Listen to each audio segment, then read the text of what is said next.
I'm David Cott, host of New History of Spain, and this is episode 12, titled The Rise and Fall of the Kingdom of the Suebi. In this episode, you'll learn how the Vandals left Hispania, about the splendor of the Suevic kingdom during the reigns of Rechila and Rechiar, and its sudden disintegration in the year 456 due to Visigothic intervention.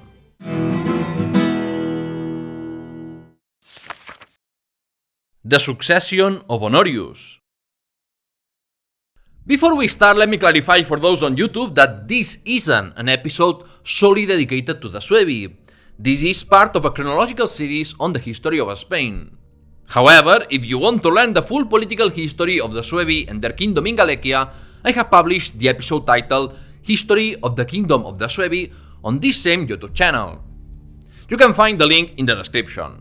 Now, in episode 11, the Barbarian Wars that changed Hispania forever, we left off with the disastrous Roman campaign of General Castinus in Hispania. The political crisis deepened in the western part of the Roman Empire when Emperor Honorius died in 423. During the interregnum, a man named Joannes was proclaimed emperor in Rome. But his control over the nominal territories of the Western Roman Empire was very limited and weak. He didn't control Gaul, he didn't control the provinces of North Africa, he barely controlled a portion of Hispania, and he didn't have the recognition of the Eastern Roman Emperor to grant him legitimacy. In contrast, the Eastern Emperor recognized as the Western Emperor the 5-year-old son of Galla Placidia, Valentinian III. Before the Eastern Roman army attacked, Joannes sent a young and promising general to seek the help of the Huns. This skillful man was Flavius Aetius, and he brought with him a Hunnic army to Italy, but it was too late. The Eastern Roman army had already defeated and executed Joannes. However, Aetius negotiated with the region, Galla Placidia, and both sides reached a favorable agreement. The Huns who accompanied Aetius were paid without having to do anything and left Italy, while Aetius became the general of the Roman army in Gaul. There, Aetius successfully fought against the Franks, as well as against the Visigoths under Theodoric I. He managed to leave the Visigothic siege of Arles in southern France, and after plotting the assassination of the Roman army supreme commander, gained considerable influence during the regency of Galla Placidia, which only increased after Valentinian turned 18. Meanwhile, the empire was so weak that it couldn't stop the growing naval hegemony of the Vandals. It was during the 420s that the Vandals had their period of dominance on the Iberian Peninsula, during which they sacked cities like Cartagena and Seville, and even made their first incursions into North Africa. The Vandals and Alans under King Ganderic besieged Seville again in 428, and then the king died under uncertain circumstances. His half-brother Gallaecia, also known as Genseric, was elected king of the Vandals and Alans, and you might recognize his name because he was the man who turned the Vandals into the great Mediterranean power that rivaled the Roman Empire. The Vandals leave Hispania. During the 420s, the Vandals under Ganderic built a large fleet by requisitioning any ship they could find in Hispania, already aiming to move their people to North Africa and establish a kingdom with a powerful navy. The reasons for leaving Hispania are unclear. They might have left in response to a call from the governor of North Africa, Bonifacius, to avoid attacks from other barbarians, or to take over a province as fertile as Africa was at that time. Remember that when I speak of the Roman province of Africa, I'm referring to modern-day Tunisia and parts of Algeria and Libya, and that name was later extended to the whole continent. Gallaecia executed the plan in the year 429, and the Suebi tried to take advantage of the situation by attacking the Vandals from the rear, but they were defeated. Gallaecia successfully moved his Vandal and Alan warriors, along with their families, to North Africa, a dream that the Visigoths under Alaric could not fulfill. We are talking about relocating an estimated 80,000 to 100,000 people by ship, an absolutely insane feat by the standards of late antiquity. This great logistical achievement would have been impossible without requisitioning ships and the collaboration of some Hispano-Romans. Whether with their active support or not, since the governor of Africa, Bonifacius, was at odds with the central government, that internal conflict allowed the Vandals to migrate with little opposition. The Vandals quickly conquered the Roman territories along the coasts of Morocco and Algeria, and thanks to this, they were able to sign a treaty of federation that recognized their settlement in these provinces and Gallaecia as an allied king. With the Visigoths still in Gaul and the Vandals in North Africa, the only barbarians left in Hispania were the Suebi. And due to this power vacuum, there was soon a brief period of apogee for the kingdom of the Suebi. Hispania and the Western Roman Empire in 430.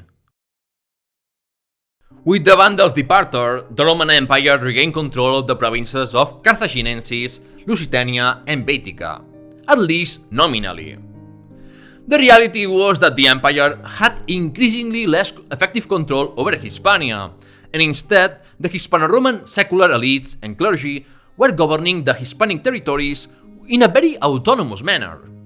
At the court in Ravenna, the ambitious Flavius Aetius conspired against the commander-in-chief of the Roman army and right-hand man of Valentinian III. He had him and his family executed, and for some time competed against Bonifacius for political supremacy. You must understand that Aetius earned considerable prestige by leading campaigns against the Visigoths, Burgundians, Alemanni, and the rebel militias of Bagaudi, to the point that he was seen as Rome's savior in the face of chaos.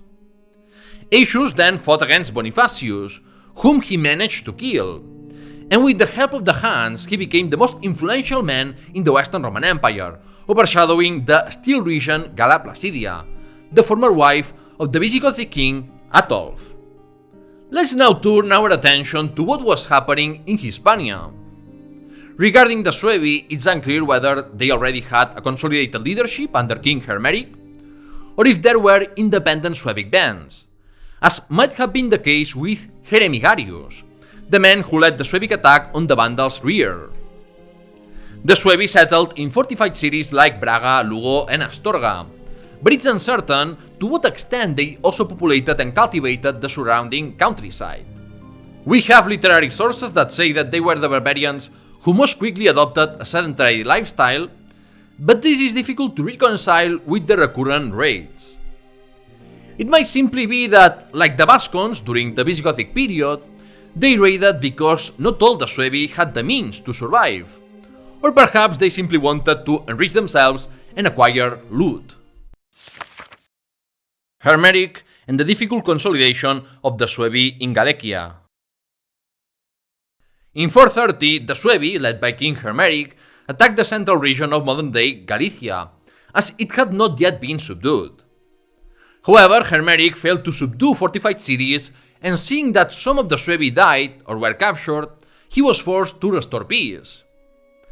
The failure of these raids demonstrates that the Suebi still did not have a solid power base, even in a relatively small area.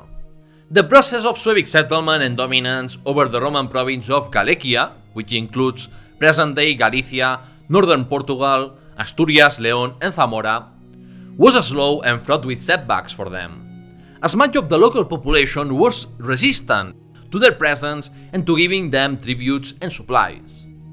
This is unsurprising, as the Suebi spent their early years causing all sorts of problems for the locals, such as stealing crops and livestock, raiding roads, or taking hostages for ransom. The Suebi were in a legally difficult situation because their presence in Gallaecia was due to a pact with the usurper emperor, and the Romans did not recognize their status as federated allies, something that would have allowed them to be settled as an army in exchange for a share of the province's revenue. This was a very unstable period for Gallaecia, because with the power vacuum left by the imperial administration and the arrival of the Suebi, there was a lot of unrest and disorder. The Suebi occasionally reached peace agreements with the local elites, but these agreements were constantly broken and re-established. What should be highlighted here is that the negotiations were exclusively local, and usually mediated by the Church, without the intervention of any imperial authority. This shouldn't surprise anyone, as the empire had abandoned the poor and peripheral provinces to concentrate its scarce resources on the more economically important ones. This abandonment of the province of Gallaecia exemplifies the gradual process of the Western Roman Empire's disintegration. To denounce these acts of looting and get rid of the Suebi, Bishop Aetius of Chaves led a delegation in 430 to meet with Flavius Aetius in Gaul and request military assistance. By the way, during his journey, Aetius mentions that he encountered a Visigoth on his way to Hispania with hidden motives. Could it be that he was a spy for King Theodoric I, gathering information about Hispania? In any case, Aetius returned to Gallaecia not with an army, as the empire had no resources for that, but with a diplomatic representative of Aetius named Censorius to negotiate peace with the Suebi. The union of local elites from Gallaecia and imperial representatives probably scared King Hermeric a bit, so he released the captives, and both sides reached a peace agreement without any apparent concessions to the Suebi, as they failed to get the Roman Empire to recognize their allied status in Gallaecia. Flavius Aetius and the Vandal conquest of Africa. Meanwhile, in the 430s, Flavius Aetius focused on fighting various groups, starting with the Bagaudi, who were becoming increasingly problematic in Gaul. The Bagaudi were not another barbarian group, but rather rebellious Roman militias led by locally rooted individuals who disrupted the social order with their acts of looting. They were a political and social problem in the 430s and 440s, though modern historiography has exaggerated the significance of the Bagaudi issue in the downfall of the Western Roman Empire. In Hispania, this phenomenon also appeared, though it was not as problematic as in Gaul. Here, the Bagaudi were some Vasconic militias that had been in charge of controlling the Pyrenean passes and the security of the Bordeaux-Astorga road, and now, as rebels, they engage in looting in Tarraconensis. This phenomenon of looting by militias led by Vasconic chiefs continued during the Visigothic period.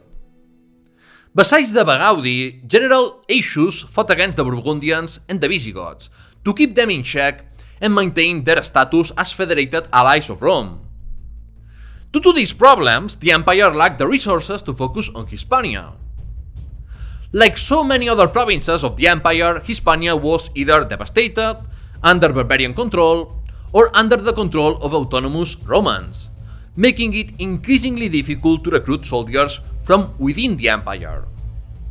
This forced Aetius to rely more and more on barbarian mercenaries.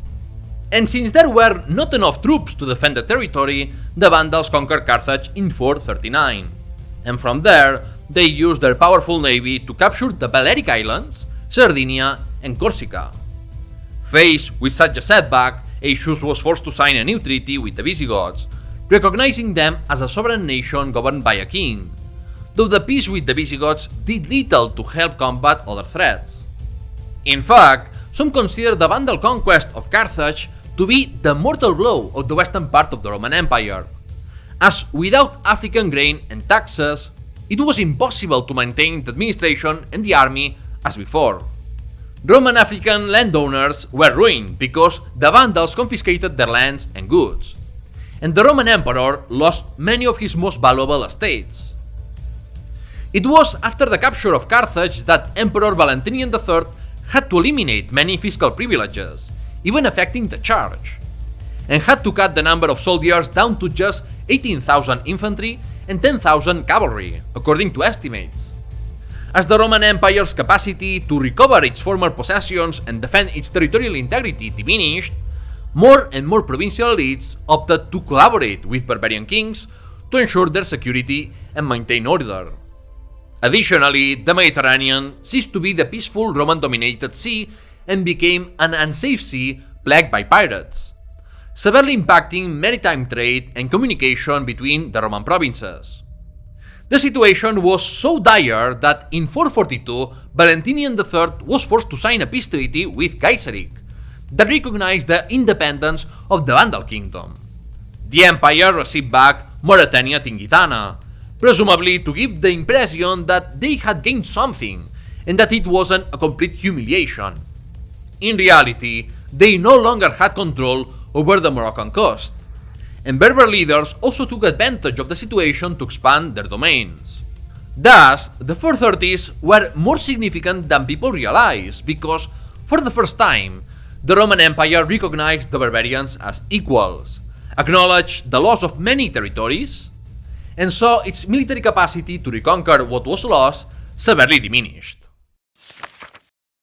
Rechila, the Conqueror Suevic king. Hermeric, who was already old and ill, abdicated in 438 in favor of his son Rechila.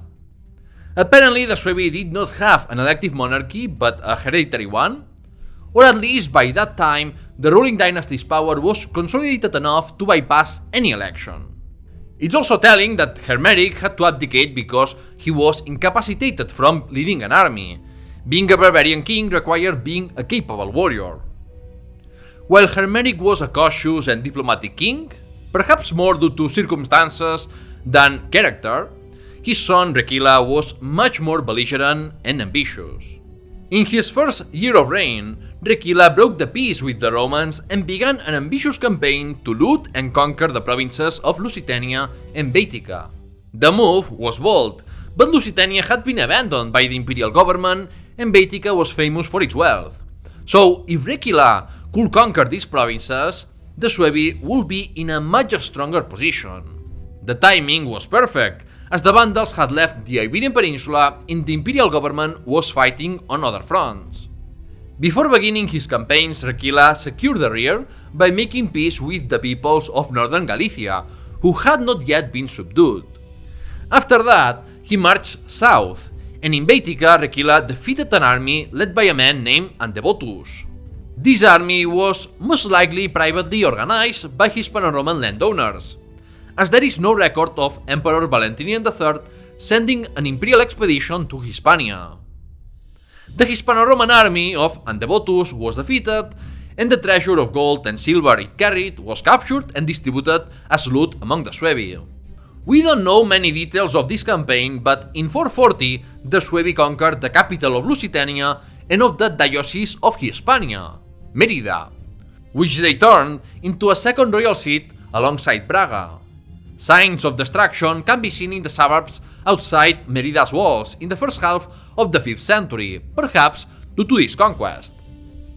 Then in 441, they occupied Seville, the most important city in Baetica, and shortly after, they expanded into parts of Carthaginensis. The empire was powerless in this situation with so many open fronts, and the Romans first tried a diplomatic solution by sending the ambassador Censorius back to Hispania. However, Rechila was very aggressive with the Romans and held the diplomat hostage for many years. These campaigns and the entire map of supposed Suevic conquests are misleading though, because the conquests were not achieved primarily by force and sieges, but through diplomacy, betrayals, and the support of ruling factions in the cities. They didn't control the countryside. They could only control some cities and demand tribute from there, though it's unclear how successful they were in that. This also made Suevic authority beyond Gallaecia very weak and prone to collapse at any moment, which indeed eventually happened. Remember, we are talking about an army of about 5,000 Suebi, which might have been supplemented by a few thousand more barbarians or even Romans, or perhaps grown through Suevic demographic growth. But even if they had 10,000 soldiers, their forces would have been insufficient to exert strong and permanent control over much of Hispania. The Suebi were more like a mobile army, moving from place to place, leaving only a few men to garrison important towns. But these garrisons would be numerically insufficient in case of any disaster. The campaigns of the Suebi were nothing more than looting actions to enrich themselves, with little concern for consolidating a kingdom. So, given their limited numbers, what kind of control did the Alans, Vandals, and Suebi exert over Hispania in the first half of the 5th century? They didn't create kingdoms, nor was there any real administration, and they couldn't occupy all those vast territories they supposedly controlled due to demographic limitations. Their control was based on collaboration with the Hispano-Romans after they had been abandoned by the central administration. And if some refused to collaborate, the barbarians could threaten to use force. I will take this opportunity to pose the episode's secret question. Do you think people don't talk enough about the Suebi? I look forward to your answer in the comments, and don't forget to subscribe to the podcast or the YouTube channel and join the Patreon community. Meanwhile, between 441 and 446, Valentinian III sent 3 expeditions to fight the Bagaudi bandits in the province of Tarraconensis and to combat the Suebi in the south. And although the first 2 campaigns had some success, the last one was a complete disaster. There is something significant to highlight about these expeditions. The local Hispano-Roman population was getting tired of the high taxes that the Romans were imposing on them. I say it's significant because the locals felt increasingly disconnected from the Roman Empire, an empire that was crumbling and becoming harder to sustain. This is also understandable considering the generational factor. That is, by this decade, there were Romans and barbarians who had lived together their entire lives, and they felt closer to the barbarians than to the distant central authorities. This phenomenon was happening throughout the western part of the Roman Empire, and it was clearly felt in Hispania by the mid-5th century.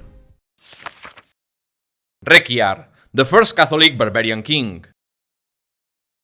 According to the chronicle of Aetius, King Rechila died in 448 in Merida, the capital of the Diocese of Hispania that he had turned into a royal seat of the Suevic kingdom to make clear his ambition to dominate all of Hispania. He was succeeded by his son Rechiar, which caused some opposition within the Suevic aristocracy.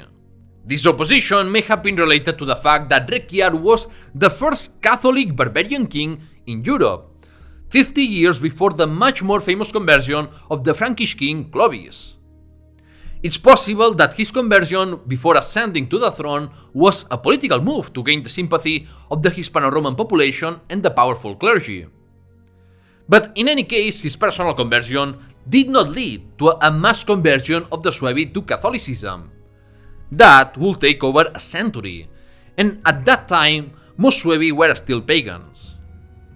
King Rechiar continued his father's aggressive expansion, first launching raids into Baetica and then heading north the following year to enter Vasconia. Rechiar did not only travel to the north of Hispania for military purposes. He had a much more important mission. After crossing the Pyrenees, he went to Toulouse and married a daughter of the Visigothic king. That's right, Theodoric and Rechiar successfully sealed a political alliance after the Visigoths had become greatly estranged from the Vandals due to another marriage that ended in tragedy. The Catholic Rechiar married an Arian Christian princess, but it didn't matter as religious differences were not considered so significant at the time. However, although a political alliance solidified through marriage might seem strong, history repeatedly shows that this is not the case, and the same tragic fate will befall the alliance between the Visigoths and the Suebi, much to the Suebi's misfortune. While King Rechiar was in Gaul with the Visigoths, Censorius, the Roman ambassador who had been taken hostage in 440, was executed by a man of Warni origin named Aiulf, a man who will soon reappear in Hispania's history. Something that might explain Censorius' execution after so many years of captivity could be precisely the alliance with the Visigoths, as the Visigoths were not on good terms with the Romans during those years. Alliances were made, broken, and remade continuously in the chaotic 5th century, but don't judge them too harshly. It was simply a matter of survival. On his way back to Hispania after a joyful wedding, Rechiar encountered the leader of the most powerful Bagaudi in the Ebro Valley, who was responsible for the death of the bishop of Tarazona. Together, the Suebi and the Bagaudi sacked the regions of Lleida and Zaragoza, obtained great booty, and captured many slaves. A successful honeymoon for Rechiar and his wife. This was likely a raiding expedition with no intention of conquering Tarraconensis and expelling the imperial authorities. The threat of the Huns. All of this ceased to matter because a genuine geopolitical storm changed everything. The threat of the Huns became more real than ever, as after unifying thousands of barbarians under his command, Attila the Hun was determined to invade Gaul. If the Huns succeeded, it would affect both the barbarians living in Gaul and the Roman Empire. The old enemies Aetius and Visigothic king Theodoric knew that if their nations were to survive, they had to set aside their differences and form a coalition against the Huns, and they were joined by the Burgundians, Saxons, and others. The Suebi did not participate in the coalition, likely because Gaul was too far away, but this marked the end of the brief and inconsequential alliance between the Visigoths and the Suebi. Romans, Visigoths, Burgundians, and many others fought together against the Huns and their vassals in the decisive Battle of the Catalonian Plains in 451. The coalition of Romans and barbarians achieved victory, though the winning side suffered significant losses, including the Visigothic king Theodoric I. He was succeeded by his son Thorisman, who was recognized by Aetius as a friend of Rome, and the Balti dynasty and the Goths in general saw their prestige, internal cohesion, and appreciation by the Roman population increase. However, Thorisman did not last long on the throne, as his brother Theodoric II envied him and conspired to assassinate him. With the retreat of the Huns from Gaul, the western part of the Roman Empire could breathe a little easier again, so Valentinian III turned his attention to Hispania. The Roman Emperor sent a delegation in 453 to negotiate peace with the Suebi. We know that the Suebi returned Carthaginensis and Baetica to the Romans up to the Strait of Gibraltar, while Rechiar still maintained control over the important cities of Merida and Seville. More importantly, Valentinian recognized the independence of the kingdom of the Suebi with its control over Gallaecia, Lusitania, and western Baetica, as he had already been forced to do with the Vandals in North Africa. This was cause for celebration, and King Rechiar issued his own silver coins with his name inscribed, a very remarkable act, as no other barbarian king had done this before to boldly declare that his kingdom was independent of the Roman Empire. Meanwhile, the Huns then attempted to attack Italy, but after suffering from an epidemic and famine, they were forced to retreat. Attila died in 453, and the Hunnic Confederation quickly disintegrated. As a result, Emperor Valentinian III felt confident enough to assassinate the general who had made him a puppet for 2 decades, Flavius Aetius. But karma struck back at Valentinian, and he was assassinated by Aetius' followers the following year. His death and that of Aetius marked the end of an era, as from then on, a series of brief reigns succeeded the Theodosian dynasty, and only on rare occasions did imperial authorities try to restore the old Roman order outside of Italy. The Battle of Órbigo, the end of Suevic hegemony. Petronius Maximus, the successor of Valentinian III, did not have much time to make a mess of things, but he was so incompetent that he managed to do so. He cancelled the marriage between a daughter of Valentinian and a son of Gallaecia, which naturally enraged the Vandals, who used their full naval power to attack and sack Rome in 455, in a more brutal manner than Alaric's sack in 410. Then the Gallo-Roman Aetius took power with the support of the Visigoths, and Rechiar took advantage of the empire's weakness to break the agreements he had made with Valentinian III. The Suebi invaded the province of Carthaginensis, and both the Roman Empire and the Visigothic kingdom of Toulouse sent an ultimatum to the Suebi, demanding their withdrawal from Carthaginensis and respect for the treaty they had signed. But King Rechiar was ready to play, so the Suebi doubled down by also attacking Tarraconensis. This time, however, the response from Ravenna and Toulouse was overwhelming. Emperor Aetius ordered Theodoric II to enter Hispania and defeat the Suebi, as well as the Bagaudi in the Ebro Valley. The Visigoths entered Hispania nominally with Roman authorization, but in reality they acted independently. In 456, Theodoric II himself commanded an army of Visigoths with Frankish and Burgundian auxiliaries to crush the Suebi. The Suebi, with their few troops, were no match for such an overwhelming force. Thus, on October 5, 456, the Visigoths decisively defeated the Suebi under King Rechiar at the Battle of Órbigo, near Astorga. Many Suebi perished in the battle, others were captured, and some managed to flee. King Rechiar was wounded and escaped to Lusitania, but he was captured there and executed in December. The Suebic royal seat, Braga, was sacked, and its churches were burned. This, of course, not only affected the Suebi, but also the Hispano-Roman population in present-day Gallaecia and the provinces of Zamora, Palencia, and León.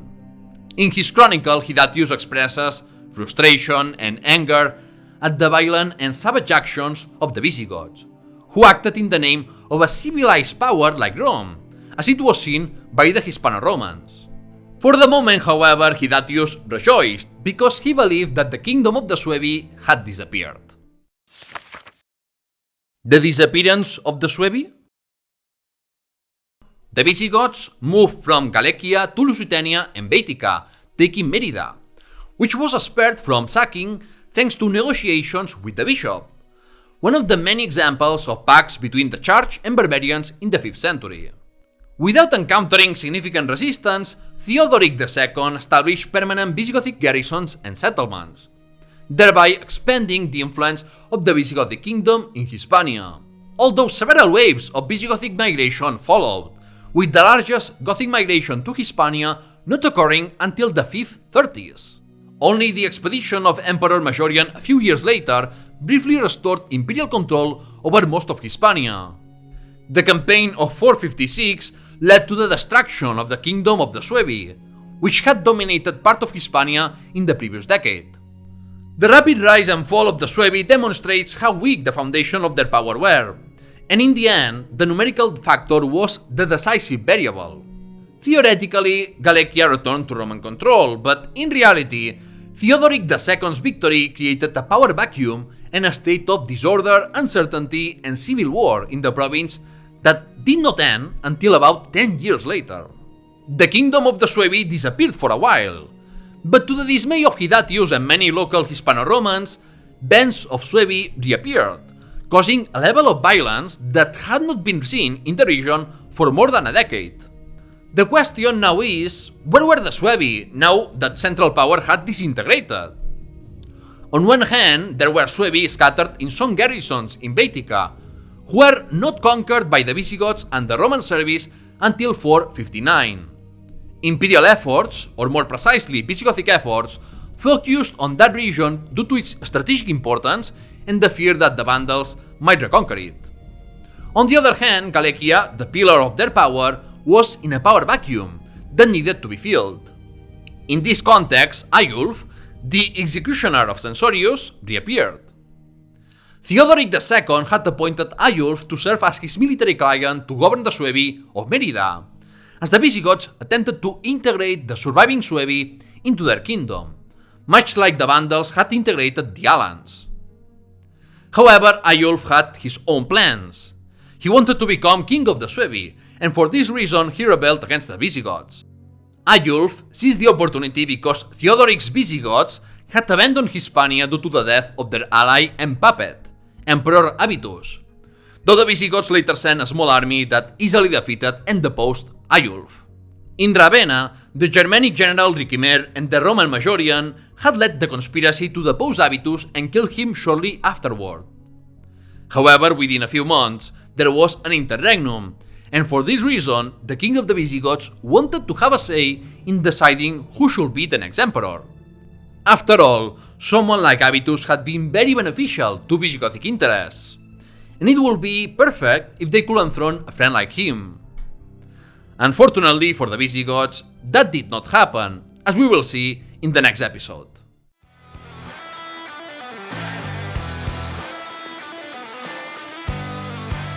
The verdict! In today's verdict, I want to emphasize the importance of the demographic factor, as the Suebi are a perfect example of this. Based on their population of about 25,000 people or 35,000 tops, the Suebi never had the capacity to firmly control all of Hispania. Yes, they could establish some garrisons in strategic cities to launch raids from there, but they couldn't maintain firm control over a territory as large as the Iberian Peninsula. If the Suebi were able to have their brief golden age, it was only because there were no other barbarian groups around to oppose them. So, when the Visigoths appeared, the outcome of the encounter was obvious from the start. The 5,000 Suevic warriors stood no chance against the Visigoths, who had the largest army in the Western Roman Empire. Even the Visigoths spent decades trying to bring all of Hispania under their direct control. So, yes, many times a boring variable like population is decisive in tipping the scales. And with that, the verdict ends. With that said, remember that if you become a Patreon at patreon.com/newhistoryspain, you can get exclusive benefits like early access and exclusive merchandise, and you will help me continue with my work. If you are new, subscribe to the YouTube channel and podcast New History of Spain. Remember that there is more content aside from this chronological series only in the YouTube channel, and in the episode description you will find links to the Discord server. In the next episode I will cover the end of the Western Roman Empire and the fall of the Visigothic Kingdom of Toulouse with the Battle of Beaulieu. Thanks for listening and see you soon!